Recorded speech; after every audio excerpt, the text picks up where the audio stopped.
কি রুটি বানিয়েছো এটা? এটা রুটি হয়েছে? এইভাবে খাওয়া যায়? মানুষ খাবে এইভাবে? খেয়ে পাচ্ছে একটা? হ্যাঁ, খেয়ে পাচ্ছে একটা? এটা পোড়া নয়? ওটাকে পোড়া বলে? এটাকে পোড়া বলে? এটা কোথা দিয়ে পোড়া লাগছে? পোড়া কাকে বলে জানো? পোড়া কোনো শেপ নেই, কিছু নেই। ওইটা একটুখানি পুড়ে গেছে তাই বলে ওরম করে বলতে হবে? আর তুমি তো রুটি ছিঁড়ে ছিঁড়েই খাবে না, গোটা গোটা খেয়ে নেবে। সবগুলোই তো হয়েছে, দেখো সবগুলোই হয়েছে। না ওইভাবে তো ছিঁড়ে ছিঁড়ে তো খাবে নাকি?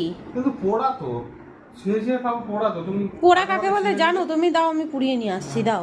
একটুখানি রাগের কথা হয়েছে তো ব্যাস, রুটি এরকম করতে হবে। এই যে এর থেকে বেশি ভালো আমি করতে পারবো না। এইভাবে করতে হবে। আমি এর থেকে বেশি ভালো করতে পারবো না। যেরকম ছেঁড়া রয়েছে রুটি ওই রকম ছিঁড়ে ছিঁড়েই তো মানুষে কি খায়। অবস্থা, মানুষের ঘরে কি হয় না এরকম ভাবে কোনো কিছু ঝগড়া? ঝগড়া হয়েছে তো কি হয়েছে?